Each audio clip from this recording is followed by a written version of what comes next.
एक माँ अपने बच्चों के लिए क्या कुछ नहीं करती, लेकिन ये कहानी है एक ऐसी माँ की जो हर रोज अपनी बेटी को एक रहस्यमयी दवाई देती थी। आखिर क्या है इस गोली का राज? फिल्म की शुरुआत होती है एक हॉस्पिटल के ऑपरेशन थिएटर से, जहाँ कुछ डॉक्टर्स समय से पहले जन्मे एक नवजात शिशु को बचाने की कोशिश में जुटे थे। कुछ देर बाद बच्चे की माँ डायन शर्मन को बच्चे की हालत देखने के लिए बुलाया जाता है। वो ये जानना चाहती थी कि क्या उसका बच्चा ठीक हो जाएगा। सीन बदलता है और हम देखते हैं क्लोई नाम की एक लड़की को। उसे अस्थमा, डायबिटीज, पैरालिसिस के साथ साथ 5 और तरह की गंभीर बीमारियां थी।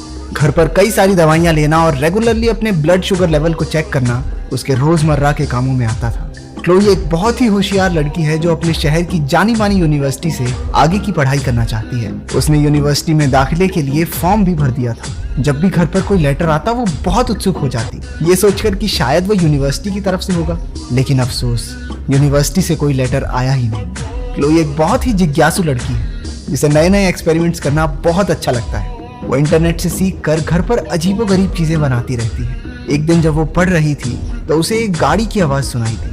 उसे लगा कि ये सामान पहुंचाने वाली गाड़ी है, लेकिन जब उसने बाहर झांक कर देखा तो पता चला कि उसकी माँ बाजार से कुछ सामान लेकर घर वापस लौटी थी। उसकी माँ फोन पर किसी से बात कर रही थी। इस दौरान उसने डब्बे में झांक कर देखा और उसमें से कुछ चॉकलेट्स निकाल ली। वहां पर उसकी नजरें एक हरे रंग की दवाई की शीशी पर पड़ी, जिस पर डायन शर्मन यानी कि उसकी माँ का नाम लिखा था। लेकिन उसके हिसाब से तो उसकी माँ को कोई बीमारी नहीं थी। तो आखिर ये दवाई है किस चीज की? रात को क्लोई की माँ सोने से पहले उसे कुछ दवाइयाँ देती है। क्लोई तुरंत पहचान गई कि उन दवाइयों में एक हरा कैप्सूल भी था जो उसने पहले देखा था।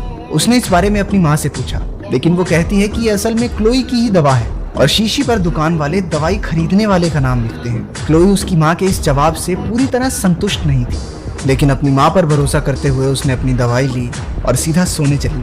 अगले दिन जिज्ञासा से भरकर उसने दवाइयों के डब्बे से वो शीशी निकाली और देखा कि दवाई का नाम ट्राइगॉक्सिन था। लेकिन उसे ये बात बड़ी अजीब सी लगी कि उस दवाई की शीशी पर अब उसका नाम लिखा था। लेकिन जब उसने वो स्टिकर उतारा तो पीछे डायन शर्मन का ही नाम था। उस रात सोने से पहले क्लोई को वही सारी दवाइयां फिर से दी गई, लेकिन इस बार क्लोई ने वो हरी गोली निगली नहीं और बाहर निकाल कर जांच के लिए अपने पास रख ली। उसकी माँ के सोने के बाद क्लोई जल्दी से नीचे गई और अपने कंप्यूटर में ट्राइगॉक्सिन के बारे में जानकारी ढूंढने लगी। हालांकि उसे कुछ पता नहीं लग पाया क्योंकि इंटरनेट में कुछ प्रॉब्लम थी।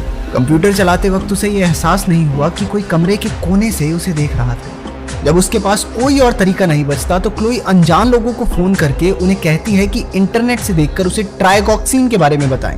पता चलता है कि ट्राइगॉक्सिन दिल की दवाई है, लेकिन अजीब बात यह थी कि ट्राइगॉक्सिन असल में एक लाल कैप्सूल है। उसे शक हो गया कि उसकी माँ उससे कुछ तो छुपा रही है। क्लोई के मन में अब भी बहुत सारे सवाल थे।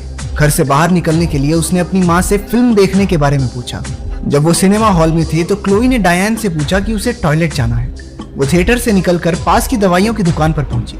वो केमिस्ट से अपनी माँ द्वारा दी गई हरी दवाई के बारे में पूछती है। वो जानना चाहती थी कि आखिर ये दवाई है किस लिए। केमिस्ट ने जब वो कैप्सूल देखा तो कुछ समझ नहीं पाई, क्योंकि वो दवाई असल में ट्राइगॉक्सिन थी ही नहीं, बल्कि वो राइडोकेन नाम की एक दवाई थी जो आमतौर पर कुत्तों के लिए इस्तेमाल की जाती है। ये सुनकर क्लोई हैरान रह गई। उसने केमिस्ट से पूछा कि अगर इंसान ये दवाई लेंगे तो क्या होगा। केमिस्ट ने जवाब दिया कि अगर कोई इंसान ये दवाई लेगा तो वो आधे या पूरे शरीर से पैरालाइज हो सकता है। डायन क्लोई को ढूंढते हुए भागती हुई उस स्टोर में आई और बेहोशी की दवा का एक इंजेक्शन क्लोई की टांग में लगा दिया। उसकी माँ उसे घर वापस ले आई। उसने क्लोई को कमरे में बंद कर दिया और खुद बाहर निकल गई एक नई लकवे की दवाई लेने, जो वो काफी समय से इंटरनेट पर ढूंढ रही थी। क्लोई ने उठने पर महसूस किया कि उसकी माँ ने उसे कमरे में बंद कर दिया था। क्लोई ने दरवाजे का ताला खोलने की कोशिश की, लेकिन उसकी माँ ने इस सब का अंदाजा पहले ही लगा लिया था और वो दरवाजे को एक लकड़ी से इस तरह बंद करके गई थी कि अगर वो लॉक खोल भी ले तो दरवाजा नहीं खुलेगा। पर क्लोई ने भी हार नहीं मानी। उसे साइंस का इस्तेमाल करके शीशे को तोड़ना आता था। वो अपने साथ एक कंबल, सोडर और मुंह में पानी लेकर निकल पड़ी। वो अपने कमरे की खिड़की से बाहर निकलकर जैसे तैसे रेंगती हुई दूसरे कमरे तक पहुंची। सोडर की गर्मी और पानी का इस्तेमाल करके उसने कांच को तोड़ दिया और कंबल को खिड़की पर डालकर आगे बढ़ी ताकि टूटे हुए कांच से अपने शरीर को बचा सके। खिड़की से अंदर आते ही उसकी सांस फूलना शुरू हो गई। वो अपना अस्थमा का पंप अपने साथ लाना भूल गई थी। क्लोई फिर भी जैसे तैसे रेंगते हुए अपने कमरे में पहुंची और अपना अस्थमा वाला पंप लिया। वो फौरन अपनी व्हील चेयर में बैठकर घर से बाहर निकलने के लिए चली, लेकिन उसकी माँ ने लिफ्ट को भी तोड़ दिया था।